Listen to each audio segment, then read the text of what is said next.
El Señor está hablando con nosotros. Nosotros somos una generación que el Señor tuvo gran misericordia y nos enseñó esta puerta, la puerta de Filadelfia, la puerta del amor fraternal. Nosotros no somos dignos, nosotros no merecemos, pero el Señor nos colocó para sermos conducidos para la eternidad. Los ángeles del juicio de Dios, ellos ya están en la tierra, pero por otro lado, los ángeles que restauran la nueva alianza, que restauran la sangre y la cruz, ellos ya están en la tierra. Su hablar tiene una línea específica de la redención y una línea específica del juicio. Nosotros debemos tomar esta redención orgánica constantemente, siendo trabajada por nosotros por medio del arrepentimiento y manteniendo nuestras vestimentas listas, blancas, resplandecientes, para que el Señor pueda tener misericordia de nosotros en aquel día. Nosotros estamos recibiendo la última visitación de la gracia en esta era. Aquellos que fueron prometidos en la Biblia, ellos están caminando en la tierra. Ellos están predicando el Evangelio. Ellos están anunciando el juicio para todo el planeta. Pero estamos ayudando también a sermos santos y prepararnos con seriedad para el rapto de la iglesia. El tema de esta noche va a ser el Evangelio eterno y la iglesia en Filadelfia. Yo no tengo cómo compactar todo este contenido en algunos minutos que nosotros recibimos. Vimos un enfoque que nos asustó mucho. Toda esta palabra, la mayor parte de la palabra, ella fue específica para el Santo Ministerio. En otras ocasiones, yo vi el Señor predicando una palabra como evangelística para alcanzar las naciones y las denominaciones. Pero de esta vez yo percibí que el Señor, Él está preocupado con aquellos que están debajo de la nube, aquellos que ya están en el ministerio. Y yo quedé extremadamente asustado cuando el Señor mencionaba ítems como perseverancia, ítems como usted necesita retener su corona. Como usted está caminando en este desierto, usted necesita temer a Dios. Ítems relacionados a la resurrección y al rapto, enfocando a aquellos que están adentro. Ítems relacionados a nuestro vivir y a nuestro servicio. El Señor está preocupado con nosotros. Mismo que nosotros estamos en este ministerio, tenemos problemas. Problemas que tenemos que tratar inmediatamente. No podemos ser parciales. Necesitamos cortar esos problemas en nuestro ser interior.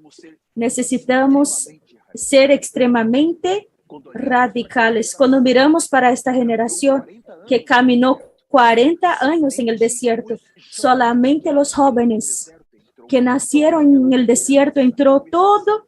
Aquellos líderes de Josué y Caleb, aparte de ellos, no consiguieron entrar. Estamos debajo de esta nube, no tenemos nada por garantido. Yo estoy extremadamente asustado. El entrenamiento para los internacionales, aquella alegría, aquella manera de ellos cuidarem de nosotros, hay un precio. Necesitamos estar alertas. Después de esta rápida introducción, vamos a empezar entonces con muchos versículos. Voy a leer rápido, no voy a comentarlos porque en esta noche yo siento de hablar algo muy importante para ustedes, para los hermanos y para el ministerio. Yo quiero suplicar a ustedes, ejercite su espíritu enquanto yo estuviera hablando. Usted necesita ancorar su alma en el espíritu. Usted necesita estar ejercitando todo el tiempo el reino de Dios. Si eso no suceder, el contenido que yo voy a transmitir va a ser transformar un mero conocimiento. Y eso puede matarte. Y yo no quiero que llegue en este nivel. Lo que va a salir de mi espíritu va a pasar por mi alma, mi cuerpo, y va a viajar hasta ustedes. Va a pasar por su cuerpo, tiene que pasar por su alma y tiene que llegar a su espíritu. Así nosotros tenemos la vida de Dios fluyendo como un río para suplir el Cristo resucitado que habita en nuestro espíritu. Entonces, ejercitar el espíritu para que esta vida fluya es fundamental en este momento. Que el Señor nos ayude. Vamos a empezar entonces en Apocalipsis 14, el versículo 6 y el versículo 7. Vimos sobre el Evangelio eterno. Vi otro ángel volando por el cielo, teniendo el Evangelio eterno para predicar a los que están sentados sobre la tierra, a cada nación, lengua y tribu, pueblo, diciendo en alta voz, temer a Dios y dale gloria, porque ha llegado la hora de su juicio. Adoren al que hizo el cielo, la tierra, el mar y los manantiales. Aquí, estos versículos en la conferencia para líderes, en la conferencia de pastores, el Señor más una vez trajo luz para nosotros, revelación nueva. Él renovó nuestra consagración, Él renovó nuestro llamamiento. Entonces, esta palabra, temer a Dios. Como que hay una preocupación de Dios en restaurar este temor en los escogidos, en los peregrinos, en los extranjeros, en un remanescente que está preparándose para salir de esta tierra. Y la palabra temor tiene varios significados. Me gusta mucho aquel que dice así. Temor tiene un significado que dedica el respeto profundo, que expresa obediencia con relación a algo. Dos, tener respeto. Temor dice tener respeto con obediencia a alguien. Tres, temor, pero reverencia está asociado a la autoridad y a la santidad. Cuatro, temor a Dios es confiar en Él, mismo no sabiendo todo, mismo no comprendiendo todo. Temor a Dios es ser humilde y confiar totalmente en Dios. Nosotros tenemos ese temor revelado en José en Egipto, cuando la esposa de Potifar, en un determinado momento, ella vino para estar con él de una manera muy asustadora. Eran un día, 2 días. Él fue constantemente asediado, mas había ahí un temor que no le permitió atravesar la línea roja. En ese aspecto de pecado, el temor en José se manifestó fuertemente. El temor no es tener miedo de Dios, mas es no querer ofenderlo. Segundo, es no querer quebrar su excelencia. Tercero, es querer seguir disfrutando del Cristo crucificado, Cristo resucitado, Cristo ascendido y el Cristo entronizado como Espíritu que da vida en nosotros. Aquí, en estos versículos, el Señor muestra que este ángel, él vino con un evangelio directo del trono de Dios. Él no necesita de teólogos, no necesita de explicaciones, no necesita de libros. Él simplemente trae un evangelio eterno directamente del trono de Dios. Y ese evangelio, él tiene un aspecto de la ley. Porque cuando nosotros vemos aquí temed a Dios, es un mandamiento. Ese ángel está dando un mandamiento aquí a aquellos que habitan en la tierra. Hoy, ese evangelio está siendo también predicado por ángeles. Y el temor de Dios está siendo restaurado exactamente para un remanente. Aquí nosotros tenemos temer a Dios y darle gloria, pues ha llegado la hora de su juicio. Tenemos en Apocalipsis 14, el versículo 7, esta porción. Es un mandamiento dado por ángeles a los que viven en la tierra. Mas por otro lado, miramos, este evangelio entonces va a ser para la gran tribulación. Por un lado sí, mas por otro hay ángeles que están hablando este evangelio. Están restaurando el temor de Dios en medio de una generación perversa, una generación pecaminosa y una generación llena completamente de apostasía. Y nosotros vemos también que este evangelio, él es totalmente contrario al engaño del falso profeta que lleva a los hombres a seguir el anticristo.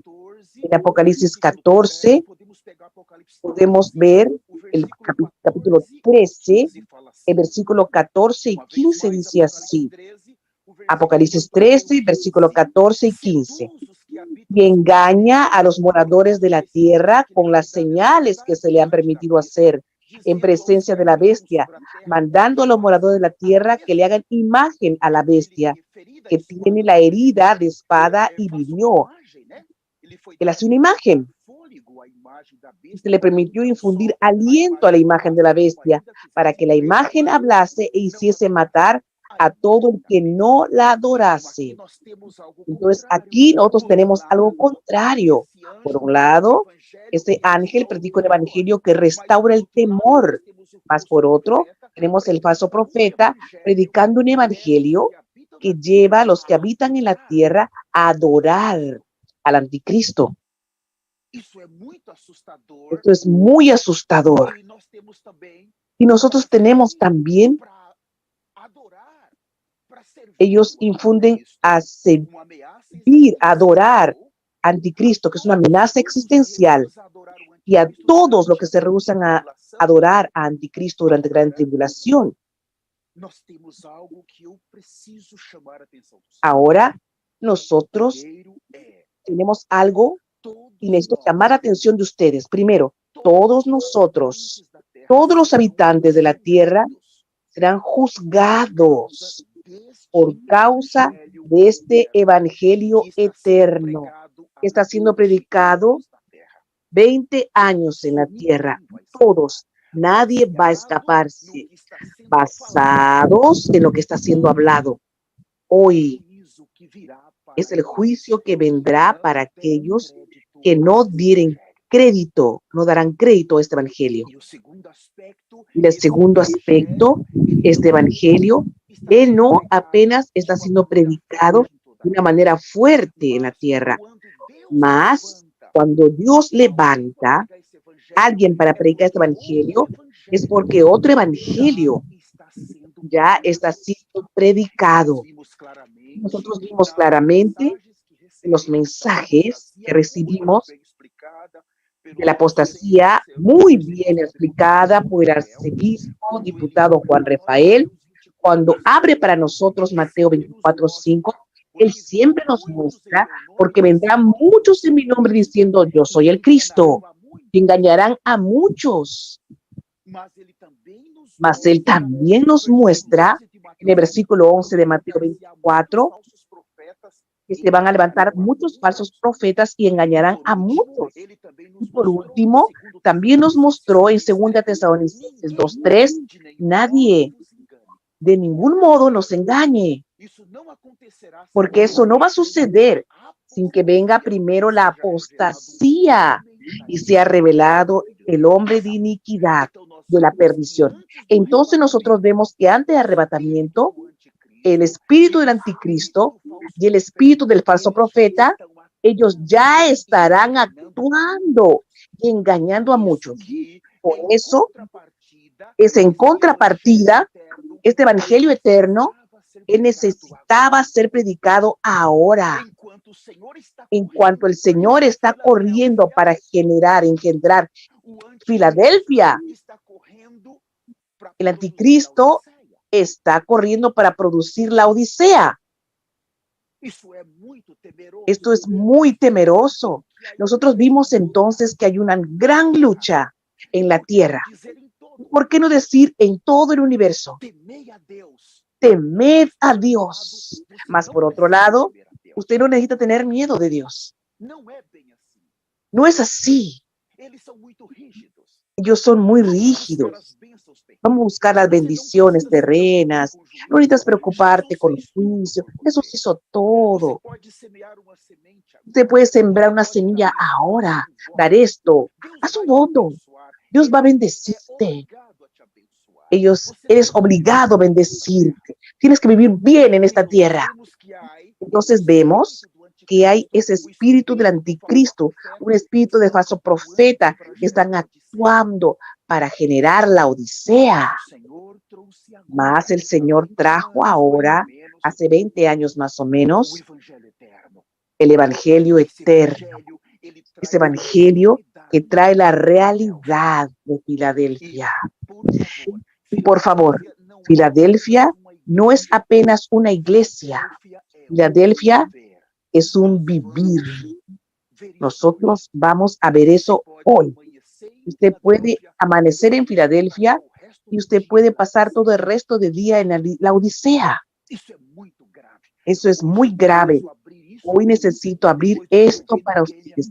Después de lo que vi en Kenia, yo estoy desesperado. Por favor, abra conmigo Apocalipsis capítulo 3.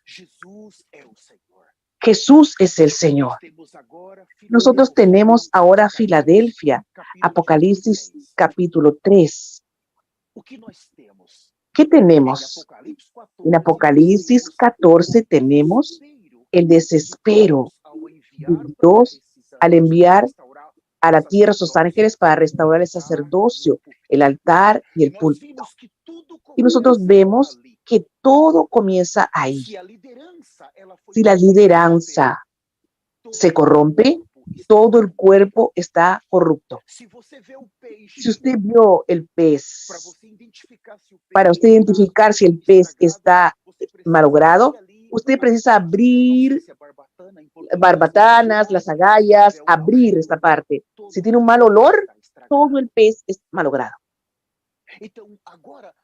Entonces, ahora nosotros miramos cómo yo puedo saber que el púlpito, ¿él es verdadero o es falso? ¿Cómo puedo saber que el mensaje que está saliendo del púlpito en todo el planeta Tierra es el mensaje verdadero o es falso? Solo existe una manera. Cuando usted agarra en sus manos una nota de $100, puede usar $100 o podría ser la moneda de su país. Y usted agarra el billete por la primera vez en sus manos, ¿cómo usted sabe que ese billete, que esa nota es falsa? Usted solo tiene una manera, es si usted conoce la nota o el billete verdadero. Si alguien llega para usted y le dice, mire, este billete que usted tiene es falso, más esta de aquí es verdadera. Mira, ¿por qué verdadera? Aquí usted va de la marca de agua, va a tener estos números, y la falsa no tiene. Entonces alguien va a explicarte que es falsa. Mas hasta llegar la verdadera, usted estaba creyendo en la falsa. ¿Qué es un falso profeta? Un falso profeta Él actúa en la Odisea hasta llegar el verdadero. El falso profeta es aquel que actúa totalmente en la carne, que predica otro evangelio. Entonces nosotros miramos que a partir de 2003, cuando vimos entrar en el escenario mundial estos dos ángeles de la eternidad, llegó el verdadero. Hasta entonces nosotros no sabíamos lo que era falso, no estábamos tan claros.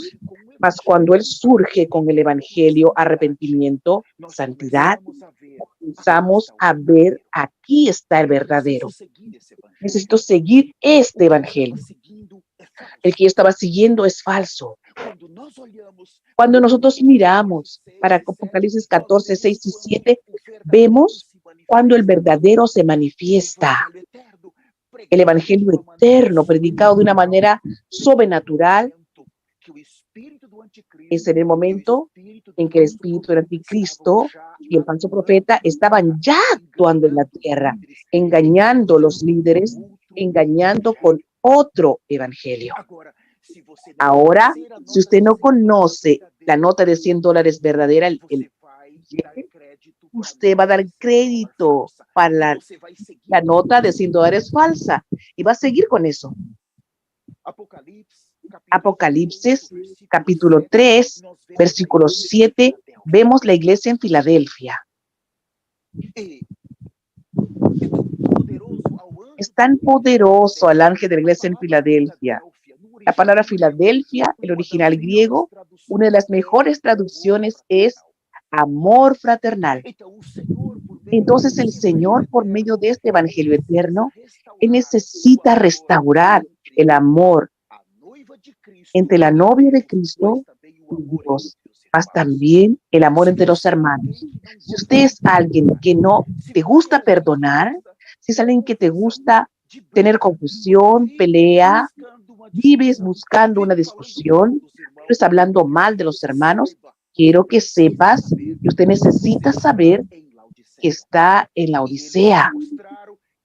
Ellos nos mostraron que la Odisea es un vivir que va a arrastrar esos hermanos para estar después de esa línea roja. Al ángel de la iglesia en Filadelfia, escribe estas cosas, dice el Señor, el santo y verdadero. Ahora existe aquel que es santo, mas también aquel que es verdadero. Solo existe un verdadero en el universo, aquel que tiene la llave de David. Esto es maravilloso. Además del amor fraternal, representado en esta iglesia, la iglesia que fue totalmente restaurada, el vivir que fue totalmente restaurado, el Señor restauró este vivir de la iglesia. El Señor también es aquel que tiene la llave de David, la llave del reino de los cielos, o la autoridad del reino de los cielos para abrir y para cerrar. Esa iglesia restaurada, ese vivir restaurado por el evangelio eterno, ellos reciben esta llave y pueden usar esta llave. Aquí la autoridad restaurada del reino de Dios. Eso es muy poderoso. Yo voy para el versículo 10, porque no tengo mucho tiempo para quedar aquí. El versículo 10 dice, guardaste mi palabra, de mi paciencia. Nosotros oímos tanto la palabra perseverancia. ¿Qué quiere decir la palabra del sufrimiento? Hoy el Señor Jesús sigue soportando todo rechazo, todo tipo de calumnia, mas Él sigue perseverando. No se olvide, todo aquel proceso que el Señor pasó hace 2000 años atrás, hoy Él sigue pasando igual. En todo el planeta, el nombre de Él es rechazado. Las personas ríen, se mofan de Él, y sigue perseverando. Jesús no paró de perseverar. Somos Filadelfia, es coparticipante, no solamente de su reino, mas también de su perseverancia. Oh, qué poderoso. Así que necesitamos soportar ser rechazados, ser calumniados, ser difamados. Todo lo que Jesús soportó y todo lo que Jesús está soportando, Filadelfia necesita soportar. También yo te guardaré de la hora de la prueba que ha de venir sobre el mundo entero para poner a prueba a los que viven en la tierra. Este momento de la hora de la prueba, nosotros vimos, es seguro que indica que el Señor va a arrebatar antes de los 7 años Filadelfia. El Señor va a arrebatar esos hermanos de una manera muy especial, muy especial. Entonces, porque guardaron la palabra y soportan con perseverancia, usted es aquel que soporta, o en la hora de las pruebas usted murmura. Usted busca defecto en los hermanos cuando el fuego está quemando para subir las impurezas, para que salgan las impurezas que están en su interior. ¿Qué usted hace? Usted permite que el joyero remueva poco a poco la suciedad que están subiendo, o usted pelea y hace el fuego disminuir y la suciedad vuelve para su interior. Nosotros no estamos más en una época que nosotros rechazamos la cruz, que quedamos así nomás. Rechazamos las probaciones y quedamos impunes. No, estamos en una época que si nosotros fallamos ahora, todo acabó para nosotros. Aquellos que van a perder arrebatamiento son los principales enemigos de la cruz de Cristo. Es como Barrabás. Suelte a Barrabás y crucifícalo, crucifícalo. Son los hermanos Barrabás que siempre quieren que los otros sean crucificados, mas ellos nunca quieren ir para la cruz. Eso es muy serio en este momento tan crítico que la iglesia está pasando. Aquí también nosotros tenemos, es muy difícil para Filadelfia manifestarse. Ella solo puede manifestarse estos últimos 20 años por causa del Evangelio eterno. El Evangelio eterno que restauró el púlpito, que restauró el sacerdocio, es este Evangelio que restauró el vivir de Filadelfia.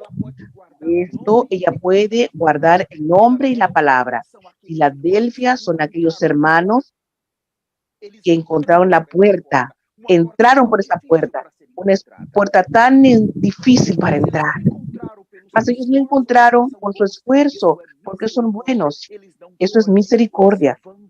Ellos no pueden vanagloriarse de nada, de absolutamente nada. Me gustaría seguir rápidamente porque tengo mucho contenido. No voy a definir mucho los versículos. Ahora la Odisea, el versículo 14, a un Apocalipsis 13, 14. Y escribe al ángel de la iglesia en la Odisea. Estas cosas dice el amén. El amén. El Señor habló esta palabra para nosotros varias veces. El amén, en un vocabulario hebreo, significa firme, estable, confiable. El Señor Jesús, Él es firme, Él es estable, lleno de firmeza y confiable. Él también, ahí en ese versículo, es el testigo fiel y verdadero. La iglesia en la Odisea no es firme, no es estable y no es confiable. Y no es el testigo fiel y verdadero. Esta iglesia, ella predica el evangelio. Esa iglesia, ella va a llegar al infierno aún predicando el evangelio.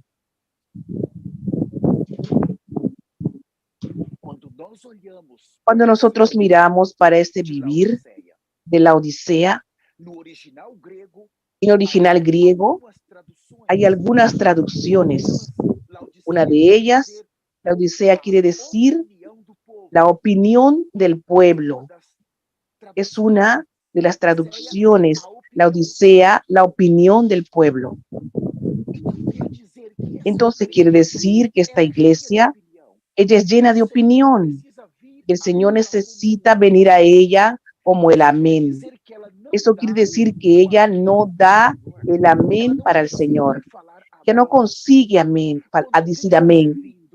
Cuando alguien está sirviendo, ella mira para qué servicio, ella no le gusta, tiene orgullo, ella quiere hacer mejor, ella cree que ella hace mejor, ella cree que la manera que ella puede hacer es mejor, ella subyuga a los demás, ella humilla a los demás, ella usa su posición para pisar y el Señor viene como el amén, porque ella no consigue, no puede dar un amén. Yo pregunto para usted, ¿cuál es tu condición en este momento?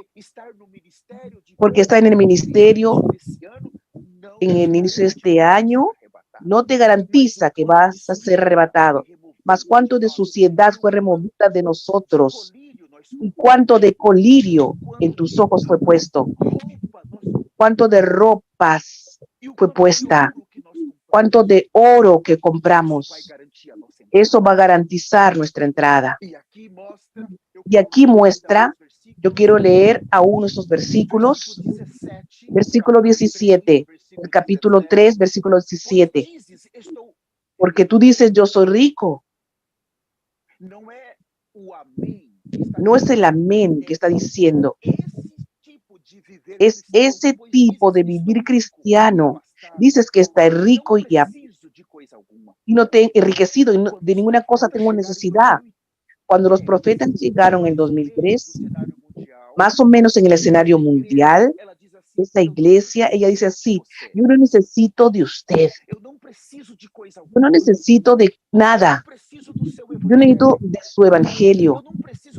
Yo no necesito del evangelio de la sangre, de arrepentimiento. Yo tengo todo. Mas el púlpito fue destruido. El altar fue destruido. Y el mensaje que sale de esa iglesia es un veneno. Ese mensaje que sale de esa iglesia por medio de un sacerdocio destruido que está conduciendo muchos para quedarse con el anticristo y seguro que van a vender sus almas para el anticristo, para Satanás. Usted tiene coraje de decir, yo no necesito de nada. Algún hermano del ministerio, usted tiene coraje de decir, yo no necesito de este hermano. Cuando este hermano está hablando, no me edifica. A este hermancito, esta ovejita, yo ya soy alguien aquí. Yo llegué hace 3, 4 años atrás, no llegué ahora. Yo estoy viniendo de la apostasía. Yo tengo mucho conocimiento. Yo no necesito de estos hermanos. Yo vivo repitiendo los mismos mensajes. La asamblea comienza la reunión, tiene el preludio, después tiene arrepentimiento. Yo ya sé de cabeza, de memoria, cómo hace la asamblea. Usted es ese tipo de persona. El Señor, Él vino para la Odisea de una manera muy fuerte. Él dice que Él es el amén. Mas esa palabra, ella es tan profunda porque Él dice, ustedes no son el testigo fiel. Ustedes están creyendo que son los testigos. No, ustedes no están dando testimonio del reino de Dios. Ustedes se aliaron a Satanás, se aliaron a la obra de Satanás, se aliaron a la agenda de Satanás por medio de las muchas opiniones. Necesitamos tomar mucho cuidado con los sentimientos que brotan en nuestro corazón, con los pensamientos, porque el Señor dijo para esta iglesia, yo estoy a la puerta y toco. Los profetas están aquí hace 20 años tocando la puerta, insistiendo, clamando, y la Odisea dijo, yo no quiero, yo no necesito. Y muchas veces faman, van a las redes sociales a hablar mal. Distribuyen mentiras, acusaciones falsas, mentirosas contra los enviados de Dios. La Odisea vive en la internet buscando cosas equivocadas, erradas, para difamar a los enviados que predican el Evangelio eterno. La Odisea no tiene un padrón de santidad. La Odisea no se preocupa con la santidad, no se preocupa con la justicia, no se preocupa. La Odisea es la falsa novia. Y ellos nos mostraron muy claramente, esa iglesia, ella no tiene parte en la eternidad. No va a entrar, no va a entrar. El Señor va a borrar su nombre del libro de la vida después del arrebatamiento. Mas el Señor aún dice en la parte B de versículo 18, perdón. Por tanto, yo te aconsejo que de mí compres oro refinado en fuego, para que seas rico, y vestiduras blancas. ¿Usted sabe qué es vestiduras blancas? No tengo cómo traer más de lo que ya nos fue traído por medio de los profetas del Señor sobre vestiduras blancas. Ellos definieron esta vestimenta de una manera sobrenatural. Cuando el evangelio eterno es predicado por ellos, es un evangelio que viene directo del trono. Abran conmigo, por favor, Apocalipsis, capítulo 19. Apocalipsis 19, versículo 6 y el versículo 7. Dice así: y oí como la voz de una gran multitud, como el estruendo de muchas aguas, y como la voz de grandes truenos, que decía: aleluya, porque el Señor nuestro Dios Todopoderoso reina. Hay tanta revelación aquí. El 7 dice: gocémonos y alegrémonos y démosle gloria, porque ha llegado las bodas del Cordero y su esposa se ha preparado. Por favor, voy a leer aquí ese mismo versículo.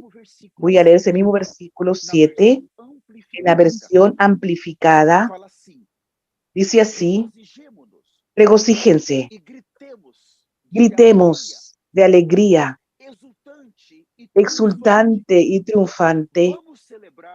Vamos a celebrar y atribuir a Él gloria, honra, pues las bodas del Cordero finalmente llegaron y su esposa, novia, ya se preparó. Wow. Voy a explicar esto más adelante. Quiero aún leer con ustedes el versículo 8. El versículo 8 dice así: y se le ha concedido vestirse de lino fino, limpio y resplandeciente. Lino representa las acciones justas de los santos. En la versión amplificada, ese versículo dice así: ella fue autorizada a vestirse de lino fino, radiante, resplandecientemente blanco, pues lino fino significa y representa la justicia, la vida recta, la vida justa y piadosa, acciones y conducta y rectitud permaneciendo con Dios. El santo pueblo del santo Dios. Cuando leemos la versión amplificada, este versículo, quedo totalmente asustado. Entonces nosotros tenemos el lino fino y puro y limpio. Se refiere a la naturaleza de Dios, que está en la epístola de segunda de Pedro. Esta naturaleza de Dios, ella fue trabajada, subjetivamente trabajada dentro de Filadelfia. Mas cuando habla resplandeciente, de la versión amplificada radiante, se refiere a la expresión del propio Cristo en el vivir diario de Filadelfia. Usted tiene naturaleza subjetiva y usted tiene la expresión objetiva. En otras palabras, esa iglesia resplandece y expresa a Cristo. El Evangelio eterno tiene una meta: restaurar Cristo en el vivir de la Santa Iglesia. Tanto nosotros tenemos la imagen relacionada con naturaleza y otros tenemos la semejanza relacionada con la expresión. Esos dos ítems fueron restaurados en Filadelfia.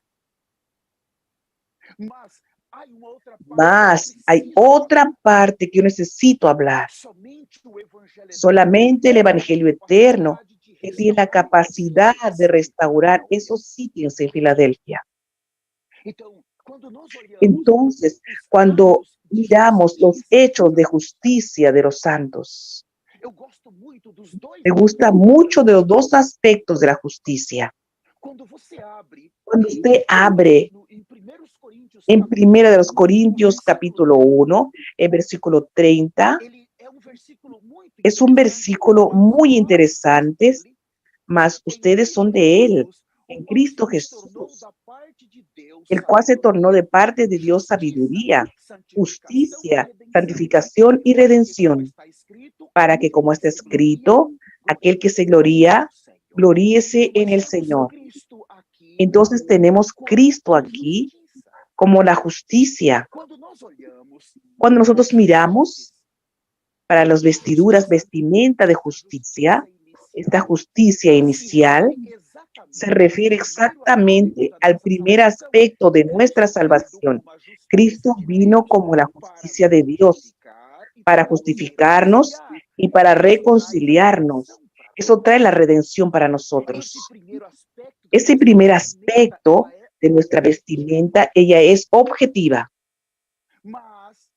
Mas me gusta mucho las acciones justas de los santos.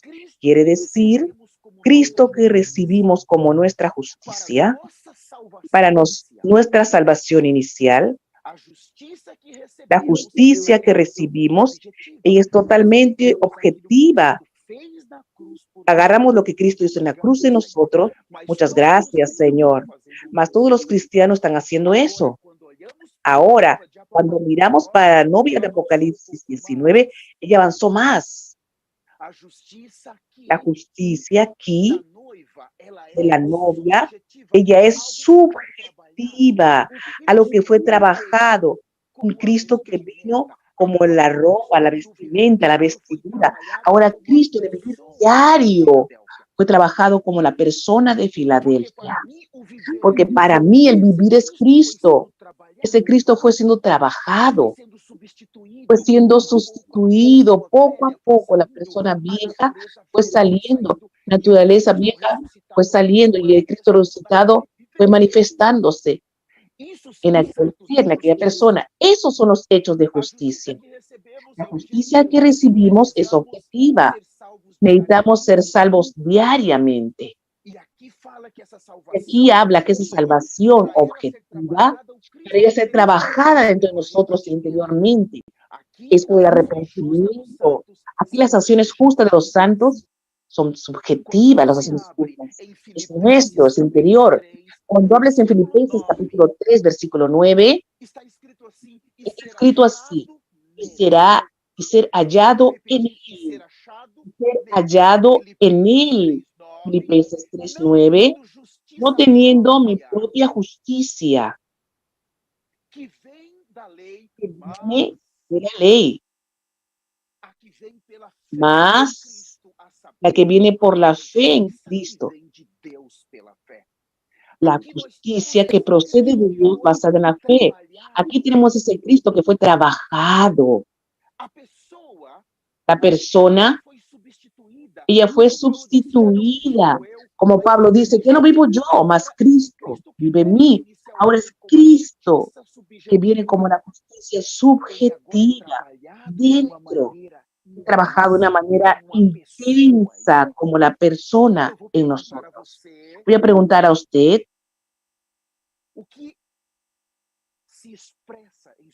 ¿qué se expresa en tu humanidad? Cuando nosotros estamos en nuestra carne, Satanás se expresa en nuestra humanidad, en nuestras palabras, en nuestras acciones, en la mentira, en la codicia sexual. Satanás Él se expresa totalmente en nuestro vivir diario. Satanás se expresa en todo nuestro vivir. Esta es la Odisea. Ayer en la reunión de altar nosotros vimos y quedamos asustados cuando David cayó en pecado con Betsabé. Él quebró 5 mandamientos de una sola vez. Él quebró los últimos 5 mandamientos. La Odisea no está preocupada con los mandamientos de Dios. Cuando David cayó en pecado con Betsabé, el mandamiento 6 dice, no matarás. Él quebró, él mató a Urías. No adulterarás. Él quebró ese mandamiento, él alteró. No hurtarás. Él robó aquella pequeña ovejita. Él robó la mujer de Urías. No dirás falso testimonio contra tu prójimo. Él mandó una carta dando mal testimonio para que su general lo matara en la batalla. No codiciarás, el último, la casa de tu prójimo, la mujer de tu prójimo, ni su siervo, ni su sierva, ni su buey, ni su burro, ni ninguna cosa que pertenece a él. David quebró los 5 mandamientos. Dios lo perdonó, no lo mató. Mas el castigo, la disciplina, permaneció en su casa. La Odisea, ella no se preocupa con los mandamientos de Dios. Los poderosos profetas están diciendo, cuidado con la codicia. Y la Odisea está codiciando. La Odisea no está preocupada con arrepentimiento sincero. Ella cree que el contenido que ella recibió de la palabra es suficiente para ella entrar en los cielos. Esa maldita falsa novia va a quedarse con anticristo y va a vender su alma. Eso es muy grave. Entonces, cuando usted abre el Salmo 45, versículo 13, usted va a ver 2 tipos de vestimentas importantísimas. Salmo 45, versículo 13 y 14. Es muy profundo estos 2 vestidos, vestimentas. Es muy importante estas vestimentas. Muchas gracias. Mi hija trajo, la hija del hermano, un agua para él. Aleluya. Versículo 13 dice, toda gloriosa es la hija del rey en su morada. De brocado de oro es su vestido. Mire, el primer tipo de vestimenta, de vestido. Ella entra dentro del palacio. Cuando recibimos al Señor, entramos en ese palacio. Más es como el hijo pródigo. Necesitas del primer vestido. Esto es 1 Corintios 30, visto como nuestra justicia objetiva. Más, en el versículo siguiente, usted tiene el segundo aspecto, versículo 14. Con vestidos bordados será llevada al rey. Tenemos Apocalipsis 19. Las vírgenes irán en pos de ella, compañeras suyas. Tenemos las 5 vírgenes prudentes. La vestimenta cambió. Para la segunda vestimenta son bordadas de lino blanco y fino. La primera vestimenta entra en el palacio. Para la segunda vestimenta es para entrar en la presencia del rey. Esos 2 profetas, ellos vinieron a restaurar en nosotros la justicia inicial que es Cristo, mas también vinieron a restaurar la vestimenta, la ropa bordada para Filadelfia. Filadelfia ya puede andar con vestidos blancos. Usted está contento de entrar en el interior del palacio. Mas si usted necesita ir un poco más, la presencia del rey. Yo creo que hoy no va a haber amén. Nuestro siervo Macuengo dice, no va a haber amén por aquí. Amén. Necesitamos la segunda vestimentas. Aleluya.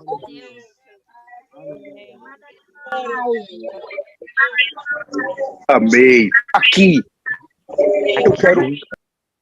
Eu quero entrar agora Quiero entrar ahora, aún en esa misma línea, que me asustó mucho cuando ellos mencionan el ministerio.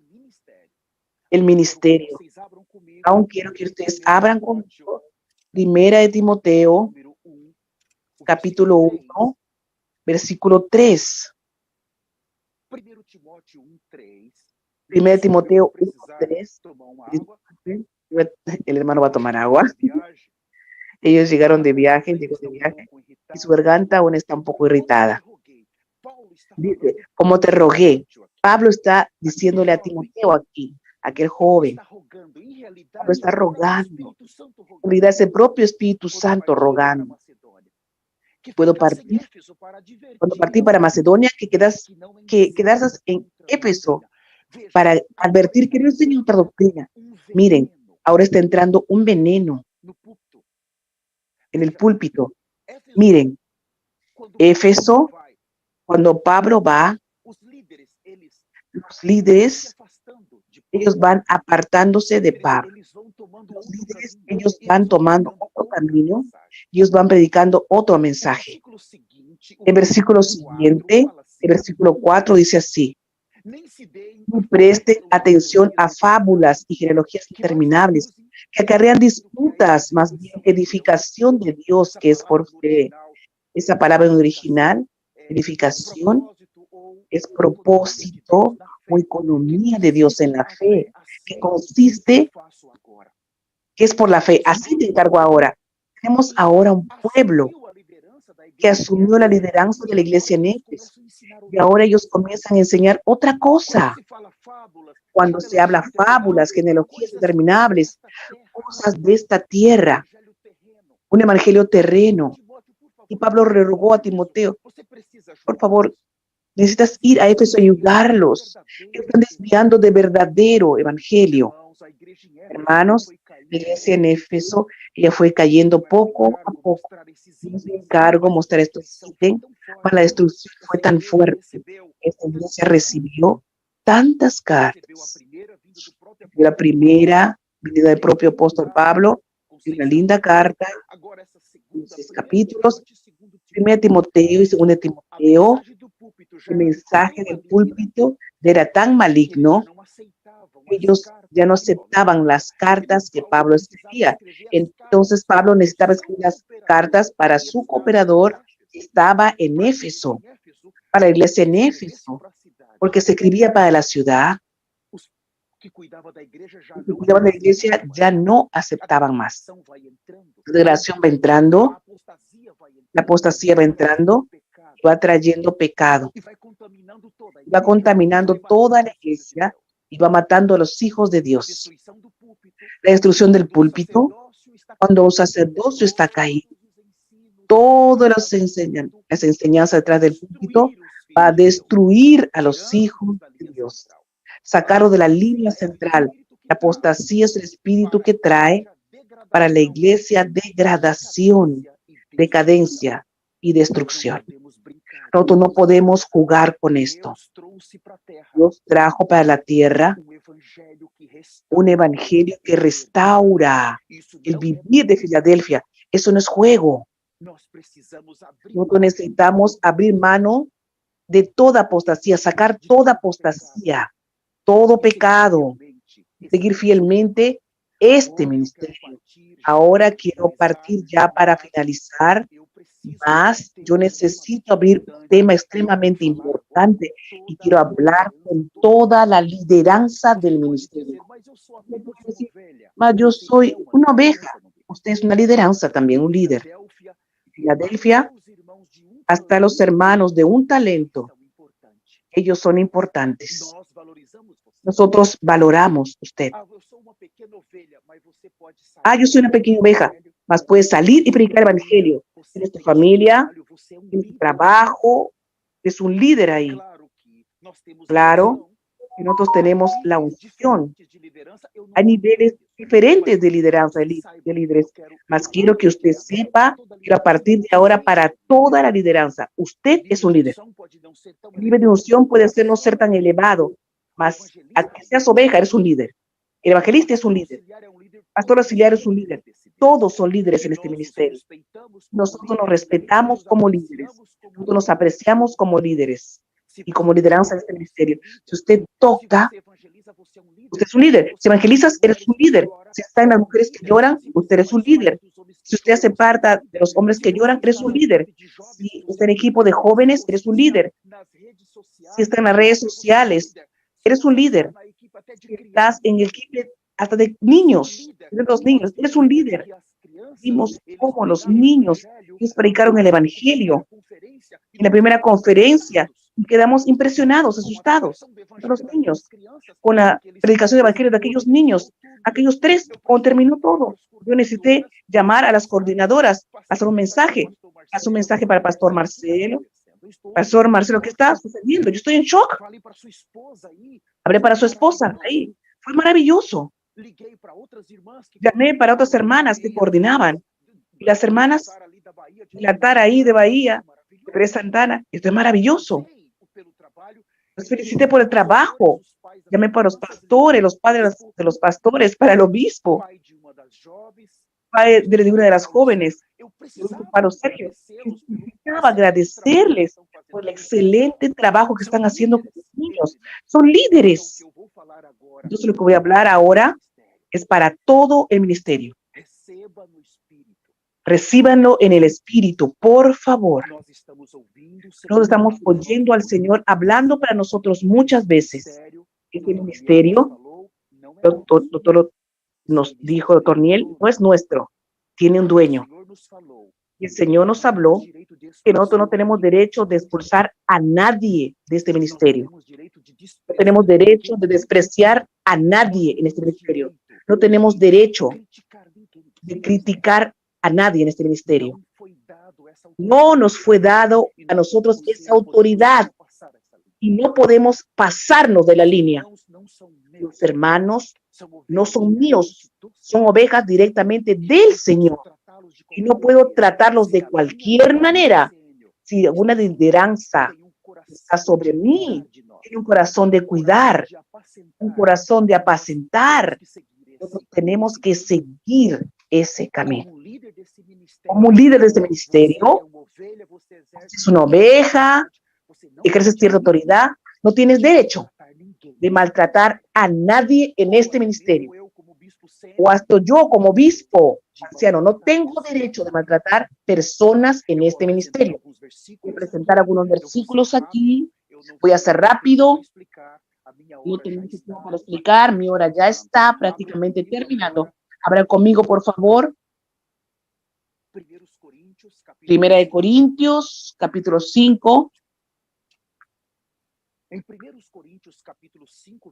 de Corintios, capítulo 5, versículo 1. Yo voy a leer los versículos. No voy a gastar mucho tiempo en la explicación. Generalmente se oye que hay entre vosotros fornicación, y esta fornicación cual ni aún se nombra entre los gentiles, tanto que alguno tiene a mujer de su padre. Nosotros podemos leer hasta el versículo 5. Primera de Corintios 2. 1, versículo 2. Entonces dice, y vosotros estáis envanecidos, ¿no deberías más bien haberos lamentado para que fuese quitado de medio de vosotros que cometió tal acción? Ciertamente como ausente en cuerpo, pero presente en espíritu, ya como presente he juzgado al que tal cosa ha hecho. En el nombre de nuestro Señor Jesucristo, reunidos vosotros y mi espíritu, con el poder de nuestro Señor Jesucristo, el tal se ha entregado a Satanás para destrucción de la carne, a fin de que el espíritu sea salvo en el día del Señor Jesús. ¿Qué tenemos aquí? Tenemos una situación en una iglesia nueva que fue levantada y en Grecia, en Corinto. Tenemos uno de los miembros que cometió un grave pecado. No fue cualquier pecado, un grave pecado. Y nosotros vimos en el libro de Levítico, quedamos asustados de ver que en Levítico, no necesitan abrir, por favor, no abran. Levítico, vimos pecado que Dios de hecho abomina. Dios no acepta ese tipo de pecados. Hijo teniendo relación con la madre, el hijo teniendo relación con la hermana, No importa el padre con la sobrina, el padre con la hija, todas estas cosas, ese tipo de pecado, él no es admitido por Dios. Es abominación. Y nosotros vimos eso ayer en el altar. Nosotros abrimos ese tema, decidimos humillarnos de una manera muy fuerte, después que el Señor habló una vez más a nosotros ese tipo de pecado. Aquí Levítico 18, no voy a entrar porque no tengo tiempo, mas yo voy a leer. No necesitan ustedes, no necesitan, por favor, publicar, arzobispo Juan Rafael. El hermano hace una lectura muy rápida. Levítico 18, versículo 19 dice: no te allegarás a mujer para descubrir su desnudez durante su menstruación, ni te echarás con mujer de tu prójimo para contaminarte con ella, y tu descendencia no darás para dedicarlas a Moloc, ni profanarás el nombre de tu Dios. Yo soy el Señor. Con hombres no te echarás como si fuese mujer, es abominación, ni te echarás con animal para contaminarte con él, ni mujer se estará con animal para juntarse con él, es abominación. Y ahí va leyendo. Mas ese joven en la iglesia en Corintio, él tuvo un pecado de incesto muy grande, el joven en la iglesia en Corintio. Entonces los que cuidaban de la iglesia no hicieron nada, no reaccionaron. Entonces Pablo no estaba en Corinto, él ya no estaba ahí, entonces supo de la situación. Entonces escribió esa primera carta. Claro, esa primera carta Pablo escribió para tratar con 11 problemas. Del capítulo 1, cuando vimos aquí la división del cuerpo, hasta el capítulo 15, había un grupo que no quería creer en la resurrección. Hay 11 problemas que Pablo trató en esa carta. Más en este capítulo 5, Pablo está tratando de un tercer problema. El problema es ese joven, esa persona que cometió ese pecado. ¿Cómo? Los líderes no trataron. Entonces Pablo, cuando escuchó, él decidió tratar. Mas aquí vea la manera con que Pablo trató ese tipo de pecado. Mas yo voy a decir ese pecado. Entonces, cuando leemos solamente esos versículos, nosotros como líderes deseamos fuertemente muchas veces, cuando vemos un hermano que cayó en un semejante pecado, ser como Pablo: quiero entregar a ese hermano para Satanás. Nosotros usamos muchas veces nuestra justicia propia también. En el libro de Hebreos, el capítulo 3, vemos que el sacerdote constituido de la casa de Aarón, él tenía que llevar la oferta por él también. Cuando él iba a presentar la oferta del pueblo, y necesitaba llevar la oferta por él, porque él también era pecador. Él era alguien que también era caído. Y nosotros vimos cómo Aarón no soportó la presión del pueblo. Hizo también el becerro cuando Moisés estaba en el monte. Cuando Moisés descendió, Aarón necesitaba ser el primero en morir, porque él era el líder. Él no solo permitió aquel becerro, como también las personas estaban ahí adorando y Aarón no hizo nada. Mas Dios no lo mató. Entonces, más de 20,000 personas, cuando Moisés descendió, hay todo ese proceso. Dios, no voy a entrar en eso, pero Dios guardó la vida de Aarón. Dijo: Aarón, yo voy a guardar tu vida. Tú tenías que morir, Aarón. Cuando tú estabas en el pueblo, en el desierto, necesitas recordarte lo que yo hice por ti. Yo tuve misericordia contigo. Vas a tratar el pecado de mi pueblo con misericordia. Algunos tipos de pecados, solamente los profetas del Señor, la manera de hablar, solamente nuestro doctor Augusto Macuengo, o nuestros obispos senior, o los obispos senior, cosas que solamente ellos tienen la autorización. Ellos saben cómo lidiar con eso. Ellos saben cómo hablar. Cuando yo comienzo a hacer de manera judicial, yo acabo destruyendo personas. Y esas personas, ellas quedan irrecuperables. no consigo más recuperarlas. Depende del tipo de daño. Cuando voy a tratar con una situación pecaminosa, yo acabo destruyendo personas. Por favor, abre conmigo ahora 2 Corintios, capítulo 2. Yo ya estoy partiendo para finalizar 2 Aquí, la primera carta, esa primera carta, Pablo escribió y mandó a Tito llevarla. Tito llevó esta carta porque Pablo no estaba ahí. Mas cuando Pablo fue a llevar la carta, cuando Tito fue a llevar la carta, no había un sistema de correo en la época. Él fue caminando, o de navío, o de algún animal. Y Pablo, después que sentenció este joven o esta persona, él quedó tocado. Él era muy humilde, Pablo. Un líder que está a frente de un ministerio tan temeroso. Necesita ser alguien humilde, un espíritu quebrantado. Fue perdiendo su paz. Mi Dios, yo mandé la carta en el capítulo 5, yo entregué a este hermano Satanás y comenzó a perder la paz. Mas ahora,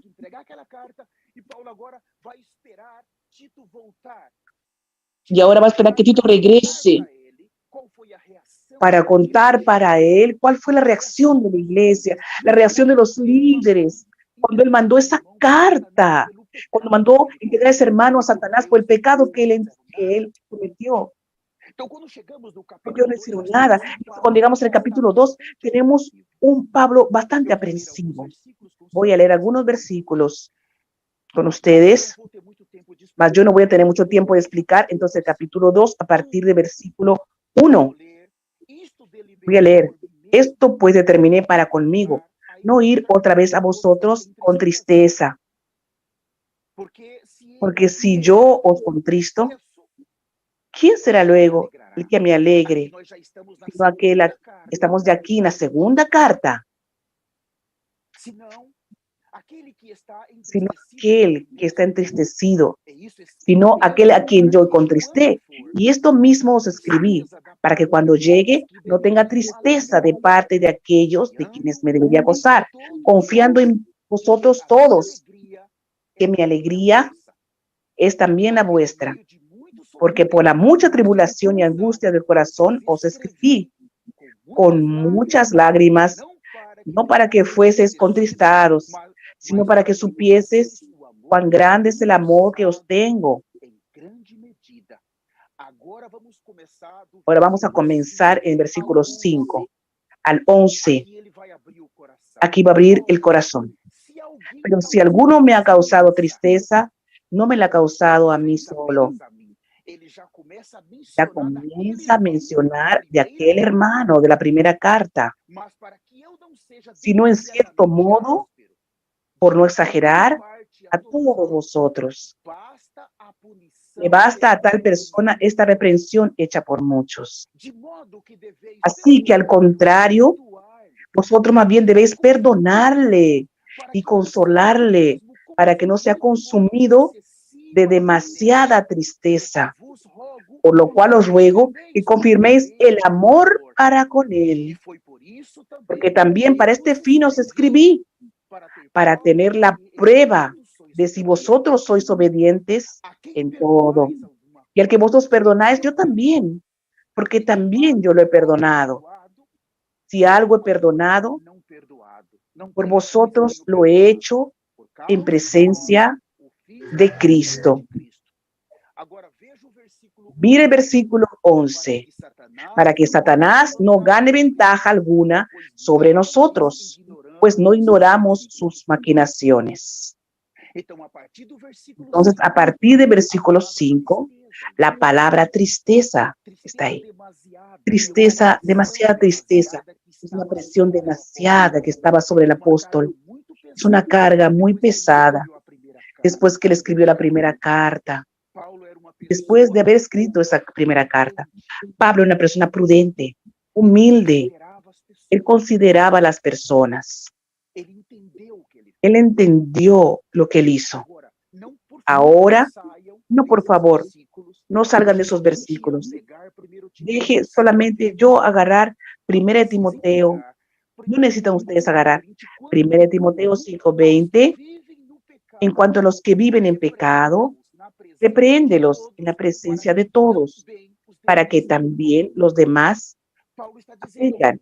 Pablo está diciendo, ustedes ahí, reprenda a ellos. Los demás van a temer, mas por favor, para que Satanás no alcance ventaja sobre nosotros. Y también habla en Colosenses 3:3. No necesitan agarrar ustedes, buscar ustedes. Colosenses 3:13. Solo anoten. Soportai-vos unos a los otros, perdonándonos mutuamente. Caso que alguno ha cometido algo contra otro, así como el Señor les perdonó, ustedes también perdonen a otros. Cuando Pablo mira para este hermano, en el momento de su vida, de su ministerio, él observó algo. Satanás tem planos. Satanás tem Satanás tiene planos, Satanás tiene designios, Satanás tiene intenciones y tiene propósitos también. Pablo, él se preocupó de una manera muy fuerte. Y yo quería todavía leer con ustedes 2 versículos solamente en este capítulo, el versículo 12 y el versículo 13. Dice así, todavía 2 Corintios 2, el 12 y el 13, ese yo quiero que ustedes lean, dice así, porque nuestra gloria.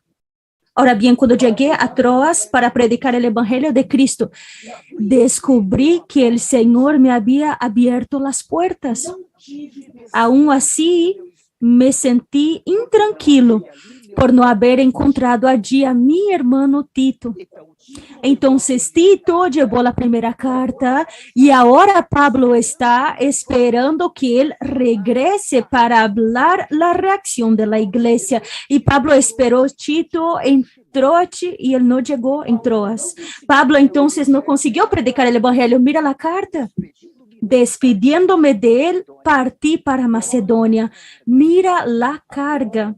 Ahora yo quiero terminar con el capítulo del número 7. Por favor, 1 Corintios, capítulo 7, empezando del versículo 5. Pablo entonces, él no consiguió esperar Tito regresar.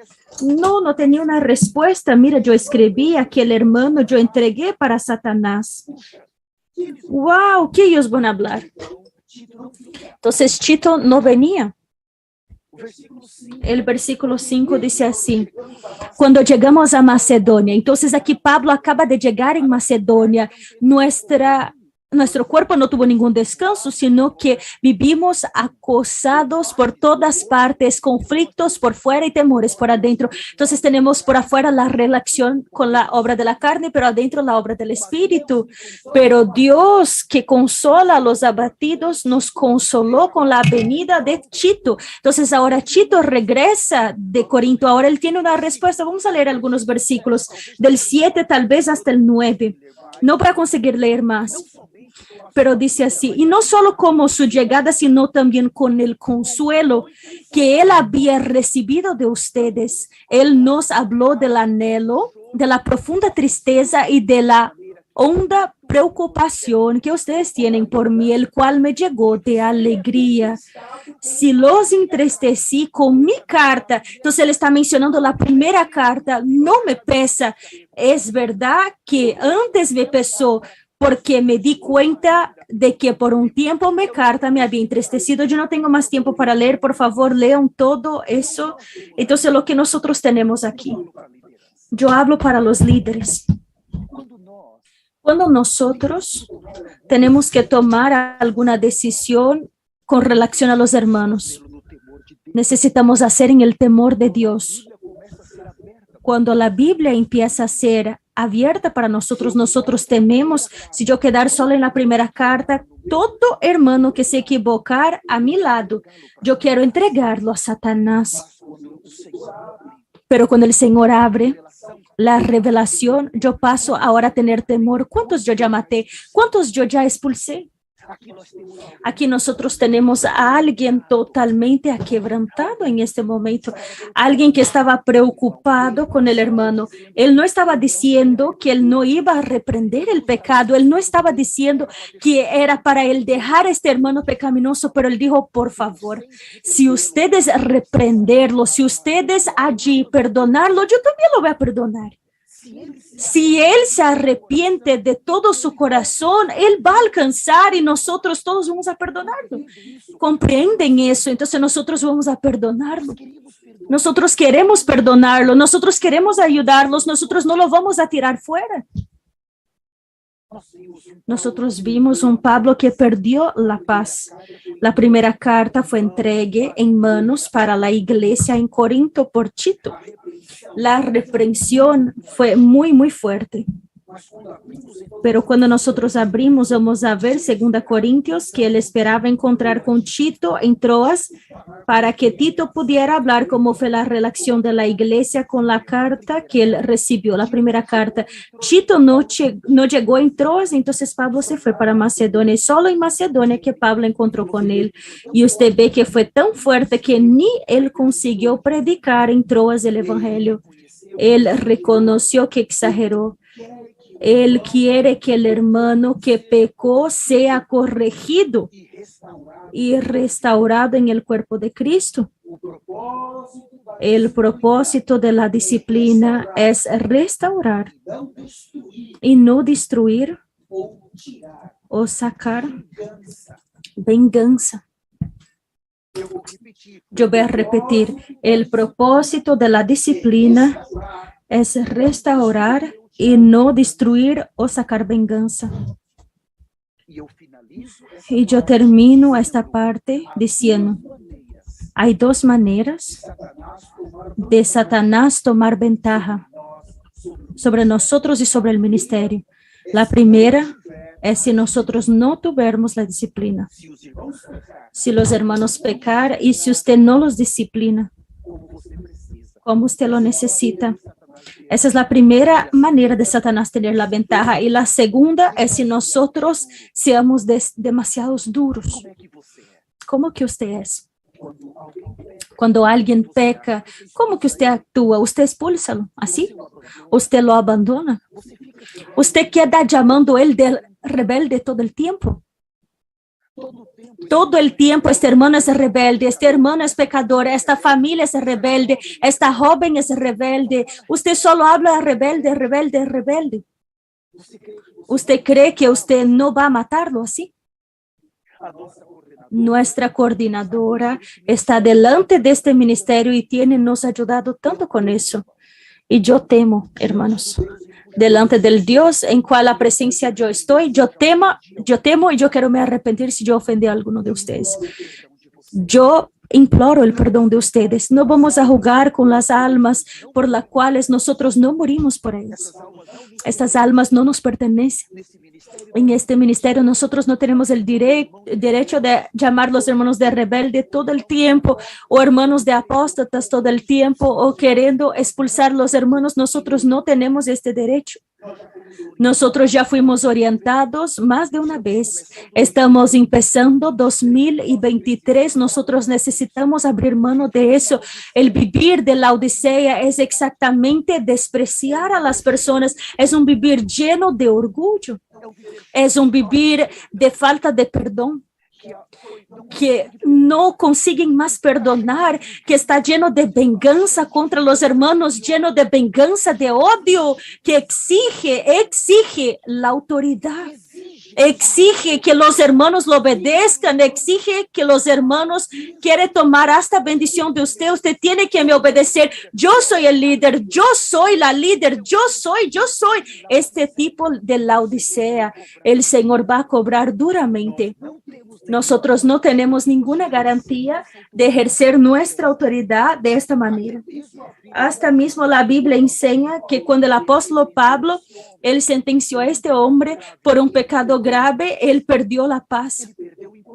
Él perdió, en cuanto Tito no tenía llegado, él perdió la paz. Por eso que esa segunda carta, ella sale exactamente para hablar de un hombre llamado Pablo que levantaba las iglesias, pero que tenía una parte humana. Él se equivocaba, pero él regresaba rápido. Él amaba las almas. Él amaba. Nosotros tenemos que aprender a amar las almas. Nosotros no tenemos ningún derecho de arrojar a alguien para fuera de este ministerio. No podemos atirar a los hermanos para afuera. Nosotros no morimos por los hermanos. Esas ovejas no nos pertenecen. Nosotros tenemos que arrepentirnos profundamente de no cuidar de los hermanos. Yo no puedo más seguir, yo ya ultrapasé mi tiempo. Humildemente, yo quiero regresar la palabra en este momento para nuestro coordinador y supervisor, doctor Niel, nuestro obispo senior de Brasil.